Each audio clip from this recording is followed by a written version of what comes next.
Okay guys, to make it a little different, anyone that follows us, or follows me should I say, will know, I've probably heard that I grow pigs. We buy 2 a year. Last year we saved half of one for a hog roast. I'll show you in a minute the pit that I built. It's starting to become an annual thing, and it's starting to get quite big for the family, and a lot of friends come around. So I'm quite excited, they're really good. Just started the fire, as you can probably hear. So this is just cinder blocks, white sheets of concrete breeze blocks, hollow ones, sheet on top. So what basically we do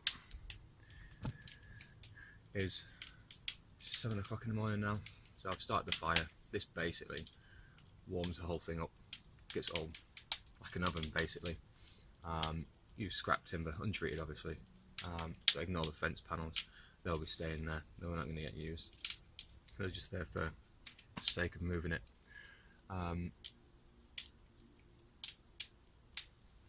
Yeah, so I'm in a couple of videos now. I was going to show you tapping the keg.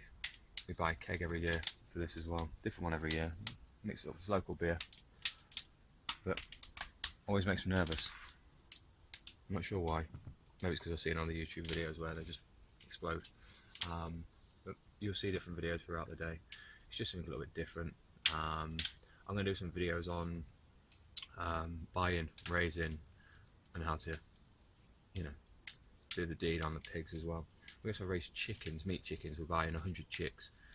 We sell a few off to pay for the chicks, and then throughout the time they grow, we either just keep them and butcher them, or we sell a few on to pay for the others. So basically the chicken is free for us, or almost, because obviously there's time, effort, and then bedding and stuff like that to go in.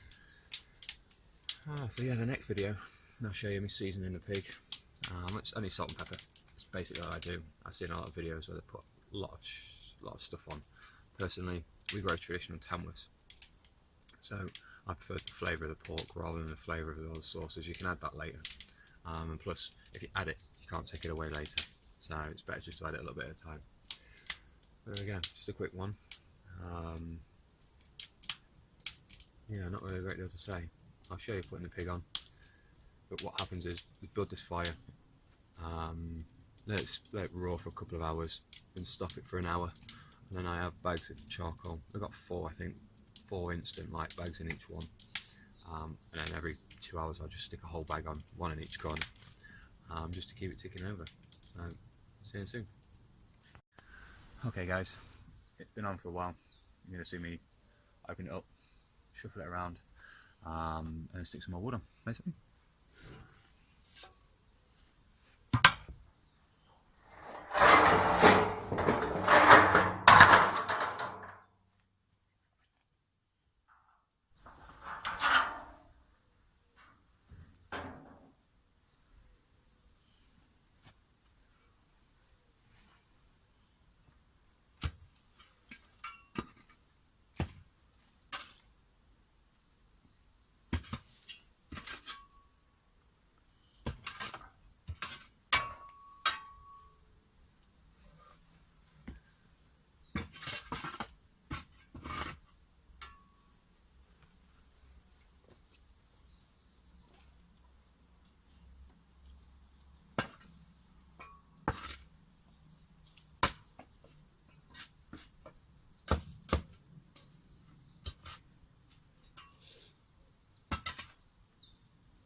Let me show you inside from now on.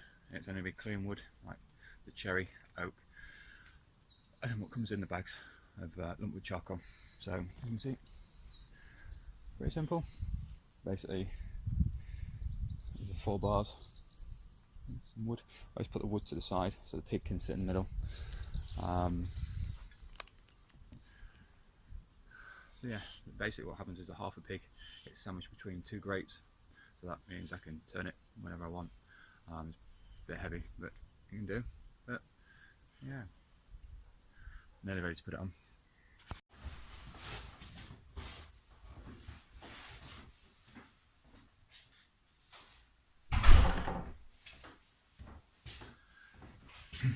Alright guys, there's a pig in half its all in glory. So this is one we've raised ourselves. You can see me.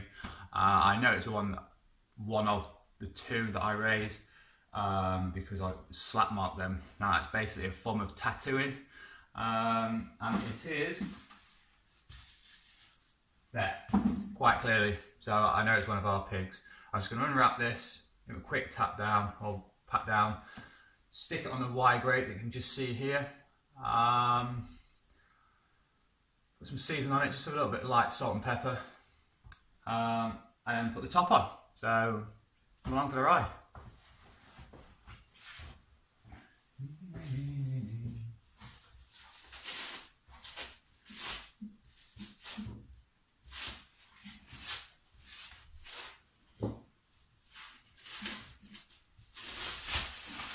Hopefully you can hear me. This is been in the deep freeze for 2 months now. Wrapped up. It was in this cling film and then in a big bag from the butchers, so it's nice and well protected. No bites on it or anything like that. Well, frostbite, should I say. Definitely one of our pigs that is ginger. And all the pigs that you see go through the abattoir are normally white, or black and white. I don't like scraping them hairs off because they'll get burnt off. When I get the pig back from the butcher, it all depends how much of a rush they're in, but I tend to ask them to take the feet off and the head, just purely for the fact that nobody that I know wants to eat them, so there's no point cooking them. They go to the dog's raw. So I'll show you that mark in a second, but it's my mark. When you have pigs or livestock, I'm sure it's the same for lamb as well. They just tend to have ear tags. Pigs, if you don't raise them yourself, it's easy just to slap mark them unless you can get somebody to hold the pig while you ear tag it. But still, the abattoir, should I say, prefer slap marking. Just purely for the fact that when these are stunned, bled out, and then they go in a scalder, so you can imagine a tag doesn't always last that long. Hence the reason why I prefer the slap mark.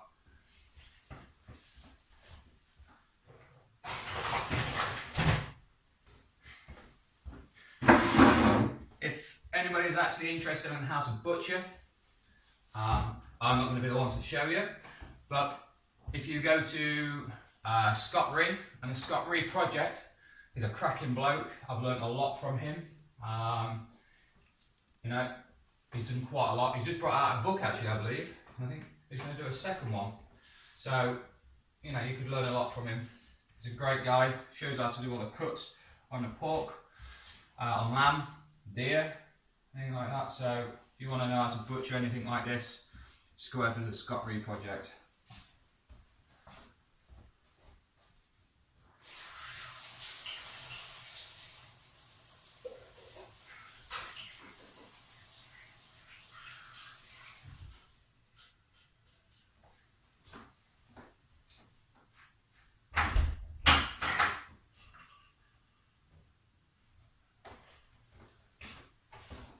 Okay, so seasoning, just simply light this in the salt. Wife will kill me if she sees it.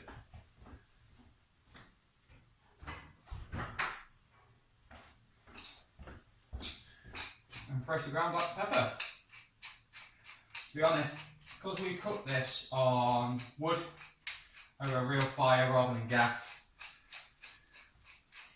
it tends to hide and mask the flavour of salt, pepper, and anything you put on it realistically. I'm going to rub a little bit of oil on this, because that's not sticking.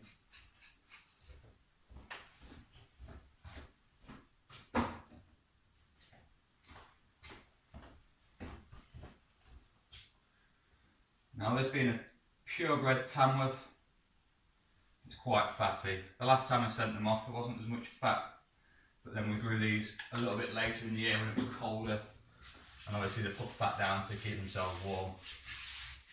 So, get on the rack. Before I got the salt and pepper out, I did wash my hands before anybody screams at me. I'll shut up talking now.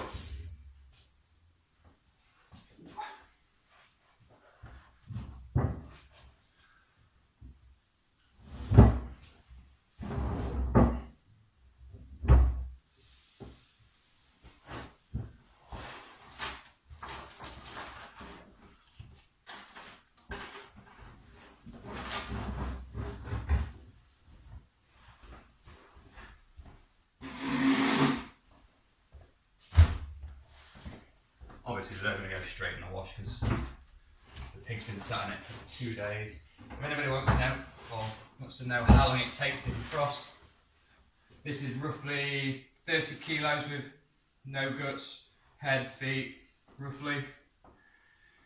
We took this out Thursday morning, it's now Saturday morning, so it's 2 full days to defrost. And that's in the summer. Ideally, I would have taken it out Wednesday night. So it's just been sat on this table.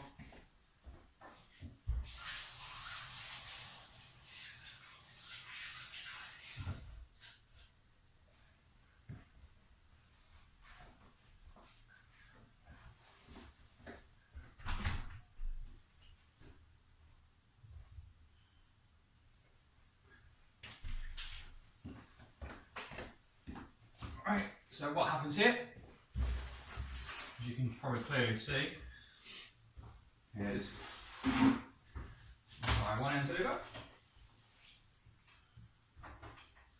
This is stainless steel wire, by the way, if anybody freaks out at me.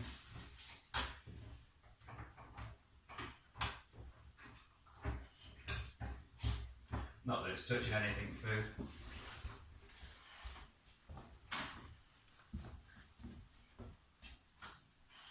It's not the easiest thing to find either.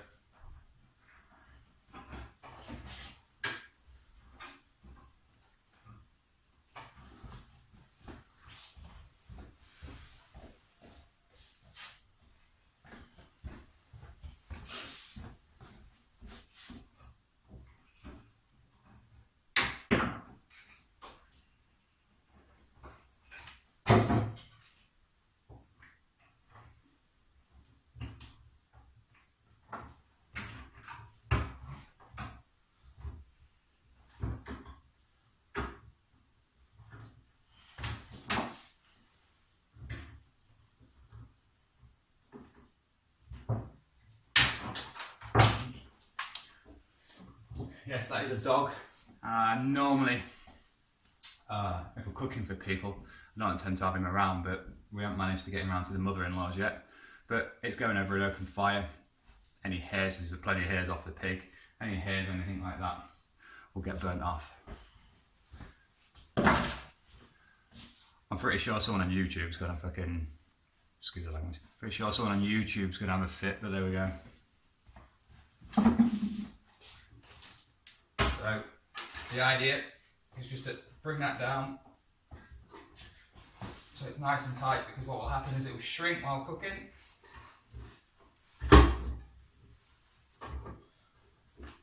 So the more pressure on it, the better.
I'm sure she won't. So what we've got is roughly 30 to 35 kilos of pork on the bone. I'm going to give it 4 to 5 hours. I've got to go now. I'm going to switch you off for now. Check the pit, make sure it's not raging hot, so when we put this on it just doesn't burn straight away. It basically wants to get, it wants to be hot when you first put it in, because that's where you get a good, nice good crackling. So when it's upside down, there's a good crackle on it, and when it flips over it just sits there and simmers after a while, and that's why I only put a certain amount on just to keep the heat up. You know, if you go to your fire pit and you're like that, you know it's too hot. You know, if you have a barbecue, you put your coals on, let them go whitish, and you know as soon as you put it on there, if it's like it's roaring up and just burning before it's cooked, you know it's too hot. Same as this. It's like trial and error. This is the third time we've done an animal on this pit. First time was half a pig. Second time in November was a full lamb, went just as well. So we're hoping this is just as good. I don't see why not. It's our own homebred pig. Before all the vegans and vegetarians start battering this because I've got a dead animal on my table. Now, I know eating meat is murder, and whichever way you put it, death is not nice, whether it's natural, forced upon, or controlled. It's not nice at all. Okay, I get that. All right. My only thing with this is, if I'm going to eat meat, I'm going to raise it, I'm going to take care of it, I'm going to make sure it's got the best life. It's not being kicked around, it's not being punched. Okay, I feed it a mixture of apples, pears, any windfalls, being a gardener, grass cuttings. It obviously gets pelleted food. You know, it's not non-GMO, it's not organic. You know, but the only consolation of it's dying is it had a good life before. I know it's no real consolation. I know people are going to go, "Wow, it's dead. You know, you've killed it. It's murder." Yeah, I know, but I give it a good life. Not that that's going to make it any better. I know. But hey, if we're going to eat meat, something's got to die. Even a vegetable dies when you pull it out of the ground. So where did you draw the line? Anyway, I'm going to start rambling. I'm going to take you down the bottom. I'm going to set up another camera so you can see us walking down with it. Fortunately, the wife's given me a lift with this morning, so we'll see how that goes.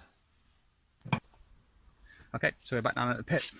I can already tell that it's not going to be too hot, because I can't feel the heat. So we'll have a look.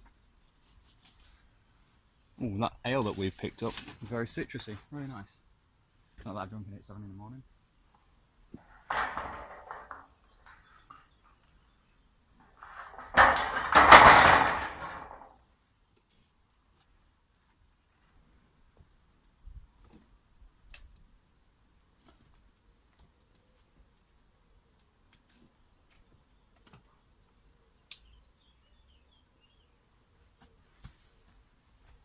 I'd like that a lot hotter, but it just means put more charcoal on.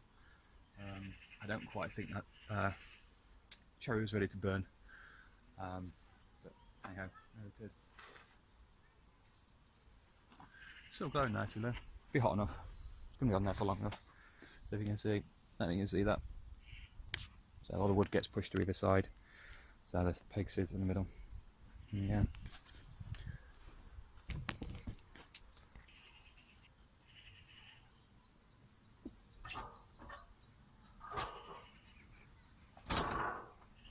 Get my camera. Huh? Do you need me? Can I get my camera?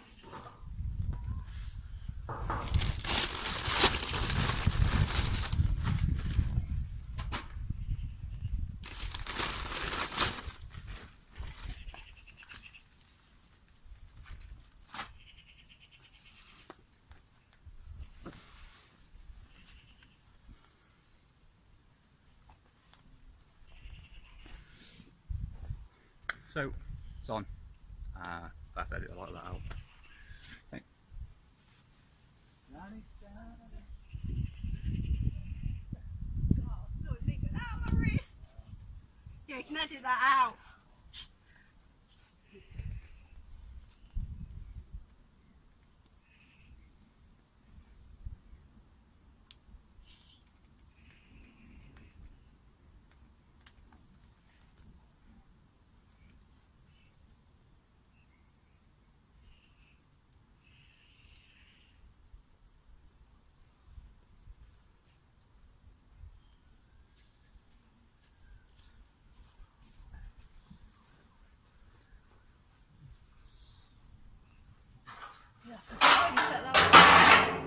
Hey? I'll go and lay on that table. Actually, I'll clean up food.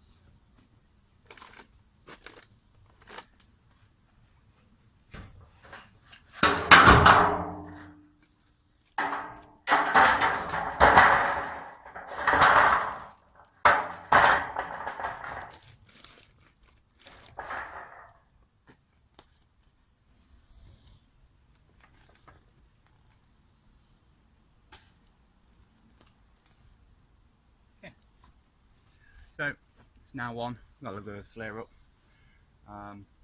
It's subsiding a bit. It's basically them bags just covered in whatever. Yeah, you'll join us again. An hour. There it goes. It's about an hour and a half in. Show it colouring up nicely. Yeah. There you go. It's a nice wood fire in there. It's not over the top. We'll get in there.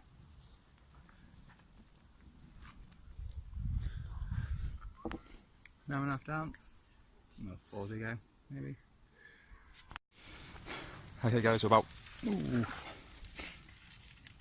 4 hours in and she's ready. We had a flare up, so that's basically all the fat catching fire, hence the reason why it's black.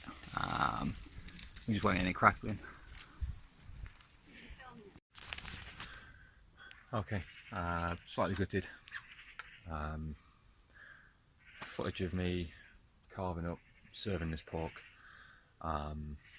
is gone. I either didn't press the button or it did what it did the other day and just switched itself off. But everything went well. At least 70 people turned up, I think, 60 maybe. Keg got drunk. Empty barrel's always a good barrel. Really nice, really light, easy drinking, citrusy, really good. Not really a lot I would say. We are going to be doing it again in November, so hopefully we'll get the full footage. Feeling a bit rough, too many sherbets, but there we go. Just the aftermath to clean down, but thankfully sister-in-law, it's like a bloody machine, cleaned up before everybody had gone. There we go.